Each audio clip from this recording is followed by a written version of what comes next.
ሀብታምና ድሃ ከመሆን ጋር ተያይዞ የሚነሱ ሁለት ተቃራኒ ሃይማኖታዊና ሳይንሳዊ ሎጂኮች አሉ ማለት ነው። የመጀመሪያው ሎጂክ ሀብት የሚገኘው በእግዚአብሔር ስጦታ ወይንም በመክሊት ነው የሚል ሲሆን፣ ሁለተኛው ሳይንሳዊ ሎጂክ ደግሞ ሀብት የሚገኘው ጠንክሮ በመስራትና በመልፋት እንጂ በመክሊት አይደለም የሚል ሁለት መሰረታዊ ተቃራኒ ሎጂኮች አሉ ማለት ነው። በመሆኑም በዚህ ቪዲዮ ላይ ሀብት የሚገኘው በእግዚአብሔር ስጦታ ወይንም በመክሊት ነው ወይንስ ደግሞ ሀብት የሚገኘው ጠንክሮ በመስራትና በመልፋት ነው የሚለውን እውነታውን እስከ ማስረጃው የምነግራችሁ ይሆናል ማለት ነው። ከዚህም በተጨማሪ አብዛኛው ድሃ የሚባለው ማህበረሰብ ወይንም በኢኮኖሚ ድሃ የሚባለው ማህበረሰብ ፈጽሞ የማያውቃቸው 5 የሀብታም ሰዎች ሚስጥራዊ የገንዘብና የሀብት ማግኛ ብልሃቶችና ጥበቦችን የምነግራችሁ ይሆናል ማለት ነው። ሰላም ውድ ቤተሰቦች እንዴት ሰነበታችሁ? ይህ ቻናል ስለ ቢዝነስና ስለ ስራ የምንዳስስበት ቻናል ነውና ለዚህ ቻናል አዲስ ከሆናችሁ ሰብስክራይብ እና ሼር በማድረግ ቤተሰብ መሆን ትችላላችሁ ማለት ነው። አሁን ወሬ አላበዛባችሁም፣ ወደ ቻናሉ ወይም ወደ ቪዲዮ ወስዳችኋለሁ ማለት ነው። ይመቻችሁ ቤተሰብ። እሺ ክቡራን ቻናል ቤተሰቦች በቪዲዮ መጀመሪያ ላይ እንደተናገሩት የመጀመሪያው የሀብት ማግኛ ሎጂክ ሀብት የሚገኘው በእግዚአብሔር ስጦታ በመክሊት ወይም በእድል ነው የሚለው ሎጂክ እናገኛለን ማለት ነው።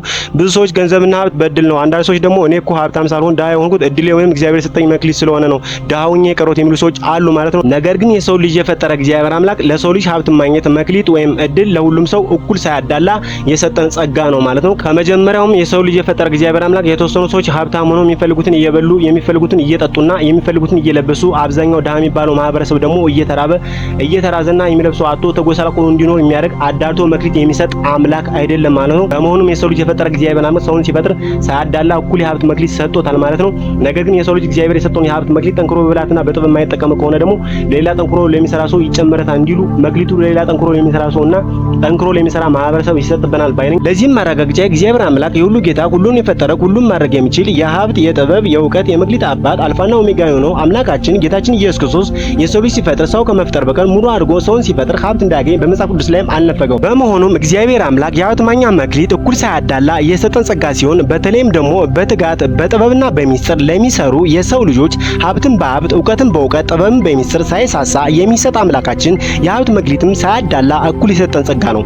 ውድ ቻናል ቤተሰቦች አሁን ደግሞ ወደ ሁለተኛው የሀብት ማግኛ ሎጂክ ስንመለከት በዘመናዊ ሳይንስ ትምህርታቸው የተማሩ ሰዎች የሚነግሩን ጠንክራችሁ ከሰራችሁ ሀብታም ትሆናላችሁ የሚሉት ሚስጥራዊ ሎጂክ ነው። እኔ ግን በዚህ ሎጂክ ጠንክሮ መስራትና መልፋት ብቻ ሀብታም እንደማያደርግ ይልቁንም ሀብታም ለመሆን ሚስጥራዊ በሆነ መንገድ ጠንክሮ በጥበብና በብልሃት መስራት ሀብታም ሰው መሆን እንደሚቻል አምናለሁ።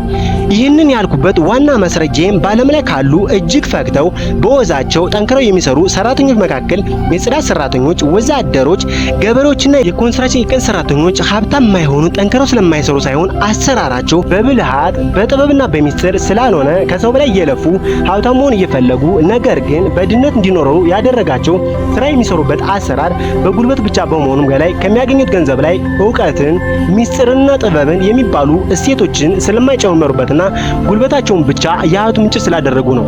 ውድ ቻናል ቤተሰቦች ከዚህ በመቀጠል ደግሞ አብዛኛው በኢኮኖሚ ድሃ የሚባለው ማህበረሰብ ፈጽሞ የማያውቃቸውን 5 የሀብታም ሰዎች ሚስጥራዊ የገንዘብና የሀብት ማግኛ ብልሃቶችን ወይንም ጥበቦችን ሀብታሞች ብቻ የሚጠቀሙበት ለኛ ለድሃዎችን የማይነግሩን 5ቱን የሀብታም ሰዎች ድብቅ ሚስጥራዊ የሀብት ማግኛ ብልሃቶችና ጥበቦችን ከ1 እስከ 5 እንደሚከተሉ አቀርብላችኋለሁ። አንደኛና የመጀመሪያው በኢኮኖሚ ድሃ የሚባለው ማህበረሰብ ፈጽሞ የማይረዳቸው የሀብታሞች ሚስጥራዊ የገንዘብና የሀብት ማግኛ ጥበቦች ወይንም ሲስተሞች ሚስጥራዊ የቢዝነስ መረጃ ወይንም ኢንፎርሜሽን ነው። ክቡራን የቻናል ቤተሰቦች የቢዝነስ መረጃ ወይንም ኢንፎርሜሽን በቢዝነስ ዓለም ውስጥ እንደ ወርቅ ወይንም እንደ ዕንቁ ነው።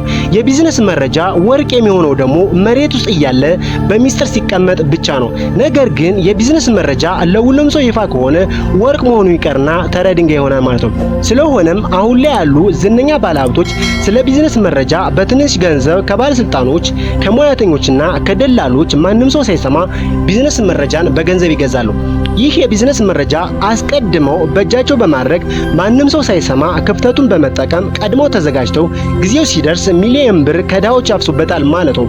በአንጻሩ ደግሞ በኢኮኖሚ ድሃ የሚባሉ ሰዎች የቢዝነስ መረጃን ጥቅም በደንብ ስለማያውቁ እንደ ተራ እንደማይጠቅም ነገር የቢዝነስ መረጃን በነፃ ማግኘት ይፈልጋሉ። በዚህም የተነሳ በኢኮኖሚ ድሃ የሚባለው ማህበረሰብ የቢዝነስ መረጃን በገንዘብ ገዝተው ወይንም በሻይ ቡና በሚወጣው ወጪ በአካባቢያቸው ላይ የሚደረገውን የቢዝነስ እንቅስቃሴና የቢዝነስ መረጃን በገንዘብ ከፍለው ማግኘት ስለማይፈልጉና እውቀቱም ስለሌላቸው የቢዝነስ መረጃን ሳያገኝ ቆርጠው ብዙ የቢዝነስና የሀብት ማግኛ እድሎችን ያጣሉ ማለት ነው። ክቡራን የቻናሌ ቤተሰቦች አሁን ደግሞ የቢዝነስ መረጃ የሀገራችን ባለሀብቶችን እንዴት ባጭር ጊዜ ሀብታም እንዳደረጋቸው በምሳሌና በማስረጃ ላስረዳችሁ።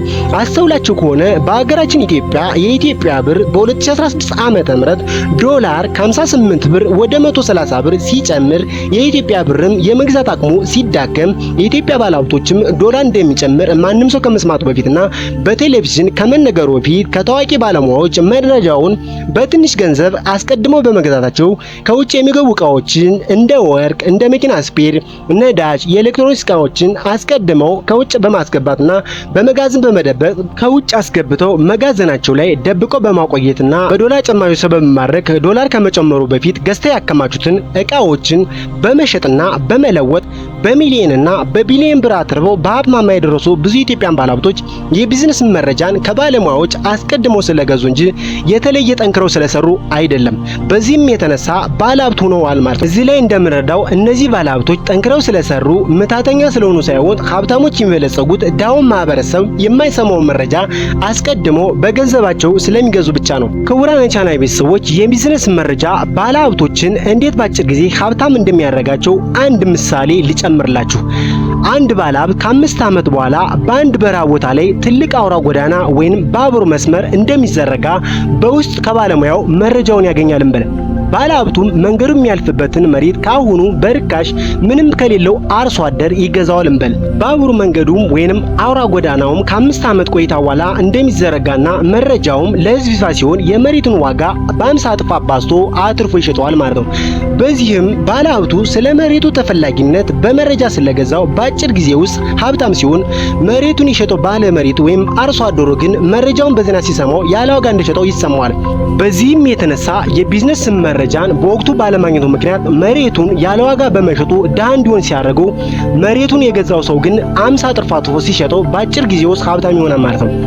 በመሆኑ ውድ የዚህ ቻናል ቤተሰቦች በቢዝነስ ዓለም ውስጥ በአጭር ጊዜ ገንዘብና ሀብት ማግኘት ከፈለጋችሁ የቢዝነስ መረጃን ከባለሙያዎች ከደላሎችና ከባለስልጣኖች መግዛት ይኖርባቸዋል ማለት ነው።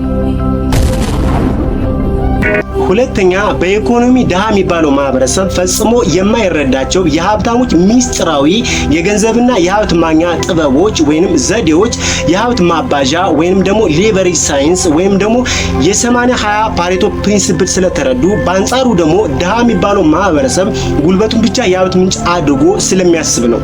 ክቡራን የቻናሌ ቤተሰቦች የሌቨሬጅ ሀብት ማባዣ ሳይንሳዊ ጥበብ ወይም የ80-20 የምንለው በዓለማችን ካሉ እጅግ አስገራሚና በብዙ ዘርፎች ማለትም በቢዝነስ፣ በኢኮኖሚክስ፣ በሳይንስና በግል ህይወት ተፈጻሚ ከሚሆኑ ህጎች ውስጥ አንዱ ነው። ይህ ህግ በአጭር ቋንቋ ሲቀመጥ 80% ውጤታማ ሀብት የሚመጣው ከ80% ጥረት ወይም ልፋት እንጂ ከ100% ልፋት ብቻ አይደለም ይለናል። ይህ ሀብት ማግኛ ጥበብ በኢኮኖሚ ድሃ የሚባሉ ሰዎች ካለማወቃቸው የተነሳ ድሃ የሚባሉ ሰዎች ጊዜያቸውና ጉልበታቸውን በገንዘብ ለሚያሰሯቸው ይሸጣሉ።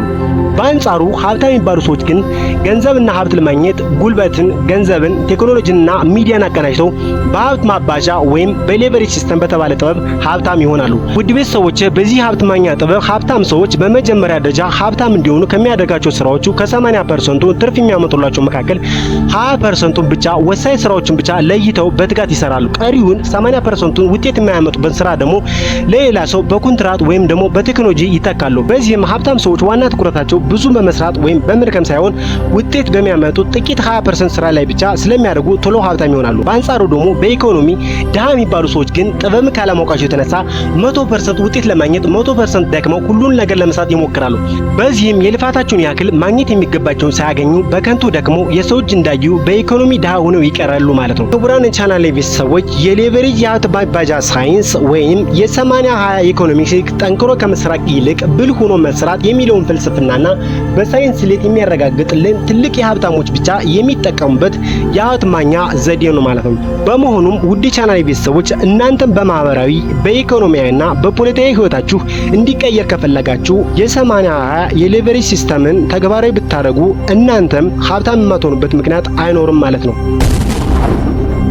ሶስተኛው የሀብታሞች ሚስጥራዊ የገንዘብና የሀብት ማግኛ ዘዴ ወይንም ጥበብ የቢዝነሳቸውን የኪሳራ ወለልና የትርፋቸውን ጣራ አስቀድመው ወስነው ደፍረው ቢዝነሳቸውን ስለሚጀምሩ ነው። ውድ ቻናል ቤተሰቦች ብልጥ ሀብታም ሰዎች የሆነ ቢዝነስ ሲጀምሩ አስቀድመው የኪሳራ ወለልና የትርፋቸውን ጣራ መጠኑን አስቀድመው ስለሚረዱት ወይም በአሴሜትሪክ ሪስክ አሰስመንት ሀብታሞች ብቁ ስለሆኑ፣ ነገር ግን በኢኮኖሚ ድሃ የሚባሉ ሰዎች ግን ሪስክ መውሰድ ወይም የዚህ ሚስጥር ልብ ብለው ስለማይረዱት ገንዘብ እያላቸው ቢዝነስ ሳይጀምሩ እከስራለሁ በማለት ብቻ በፍራቻ ቆፈን ተሸፍነው ገንዘብ እያላቸው ሳይጠቀሙበት ከስራው ድሃ ከሚባሉ ተርታ ተሰልፎ ይታያሉ። በቢዝነስ ዓለም ውስጥ አንድን ቢዝነስ ከመጀመራቸው በፊት የኪሳራ ወለልና የትርፋቸውን ጣራ አስቀድሞ የማወቅ ጥበብ ወይም አሴሜትሪክ ሪስክ አሰስመንት ስጋት በሀብታሞችና በከፍተኛ ኢንቨስተሮች ባለሙያዎች ዘንድ እጅግ ተመራጭ የሆነ የሀብታሞች የሀብት ማግኛ ቁልፍ ዘዴና ጥበብ ነው። ይህንን የሀብትና የገንዘብ ማግኛ ጥበብ በቀላል አማርኛ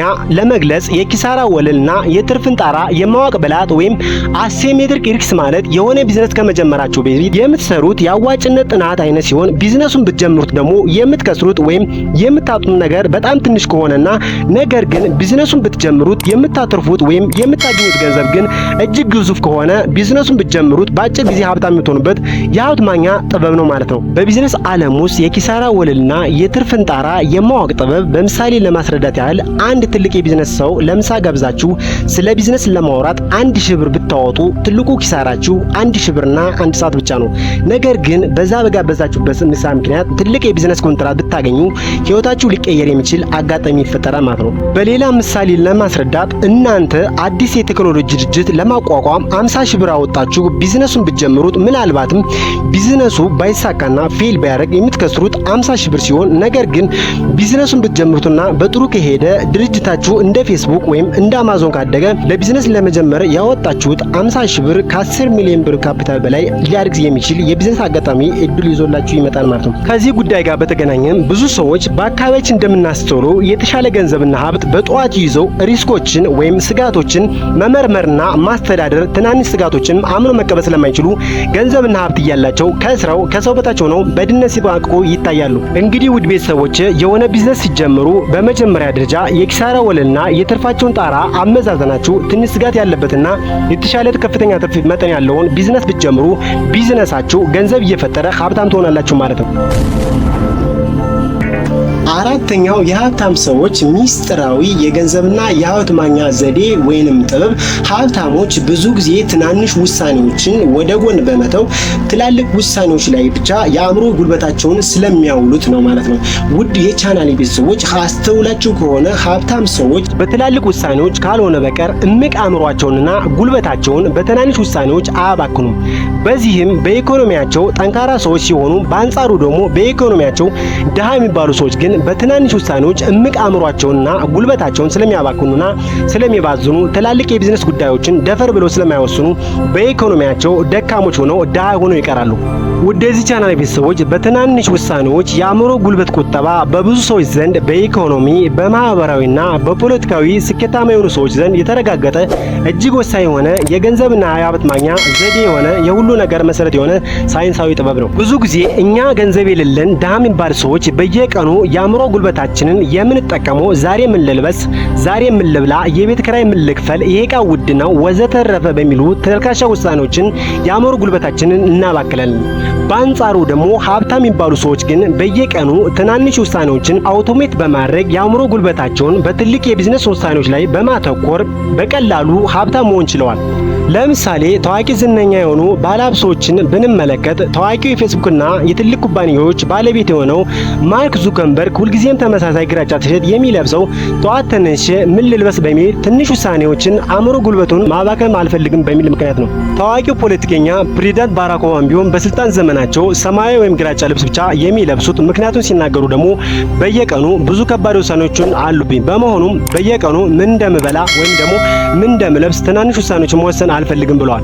በመሆኑም ውድ የቻናሌ ቤተሰቦች እናንተም በቀላሉ በቢዝነስ ዓለም ውስጥ ሀብታም ለመሆን ካሰባችሁ በየቀኑ አእምሯችሁን በትናንሽ ውሳኔዎች ባለማድከምና በመቆጠብ ይልቁንም ለምትፈልጉት ትልቅ የቢዝነስ ዓላማና እድሎች እቅዳችሁንና ትኩረታችሁን ውሳኔያችሁን በማድረግ ታዋቂ ባለሀብት፣ ታዋቂ ፖለቲከኛ ወይም ሌላ እናንተ የምትፈልጉት ባለሙያ መሆን ትችላላችሁ ማለት ነው። አምስተኛውና የመጨረሻው በኢኮኖሚ ድሃ የሚባለው ማህበረሰብ ፈጽሞ የማይረዳቸው የሀብታሞች ሚስጥራዊ የገንዘብና የሀብት ማግኛ ዘዴ ገንዘብን ለቋሚ ሀብትና ንብረት መግዣነት እንጂ ገንዘብን ለፍጆታ እቃዎች መግዣነት ስለማያውሉት ነው። ውድ የቻናሌ ቤተሰቦች አብዛኛው በኢኮኖሚ ድሃ የሚባለው ማህበረሰብ ገንዘብ ማግኘት ማለት እንደዋና ግባቸው ነው የሚያዩት ማለት ነው። ሰምታችሁ ከሆነ አንዳንድ ሰዎች ብዙ ሚሊዮን ብር ቢኖረኝ ደስ ይለኛል ይላሉ ማለት ነው። ይህ ማለት ደግሞ የነሱስ ዋና ግባቸው ገንዘብ በእጃቸው ለማስገባት እንጂ ገንዘብ የሚያስፈራ ንብረት አይገዙበትም። ስለዛም አንዴ እጃቸው ላይ ገንዘብ ካስገቡ በኋላ ቤታቸውን ባላቂ እቃዎች በመግዛት በቃ ይጨናንቁታል። እነዚህ ሰዎች ላይ ገንዘብ ማለት የሚፈልጉት እቃ መግዣነት እንደማለት ነው። ገንዘብ ማግኘት ለፍጆታ እቃዎች መግዣነት እንደ ግብ ካያችሁት ሁልጊዜም ቢሆን ገንዘብ ለማግኘት ስታባሩ ትኖራላችሁ። ነገር ግን ገንዘብ ቋሚ ሀብትና ንብረት መግዣትና መገልገያነት ካያችሁት ግን እነዚህ ቋሚ ሀብትና ንብረት ገንዘብ እየወለዱ ገንዘብ በራሱ ጊዜ እናንተ ማደን ይጀምራል ማለት ነው። በዚህም ጊዜ እናንተ ያለ ብዙ ድካም ገንዘብና ሀብት ማግኘት ትችላላችሁ ማለት ነው። ስለሆነም ውድ የዚህ ቻናል ቤተሰቦች ዘላቂ ሀብትና ንብረት ለማፍራት ገንዘብ ለፍጆታ እቃዎች መግዣነት ከመዋል ይልቅ ገንዘብን ለቋሚ ሀብትና ንብረት እሴት ሊቀይር የሚችሉ ቤት፣ አዲስ መኪና፣ ወርቅ፣ አክሲዮንና የመሳሰሉት ዘላቂ ሀብትና ንብረት መግዣነት በመጠቀም ጥበብ በተሞላበት ዘዴ ሀብታም ትሆናላችሁ ማለት ነው። እንግዲህ ውድ የቻናል ቤተሰቦች የዛሬው ፕሮግራም ይሄንን ይመስል ነበር። ፕሮግራሙ ከተመቻችሁ ላይክ እና ሼር አድርጉልኝ። በተለይ ለዚህ ቻናል አዲስ ከሆናችሁ ሰብስክራይብ ማድረጋችሁን እንዳትረሱ። ፕሮግራሙን ጨርሻለሁ። ቻው፣ ይመቻችሁ። ፒስ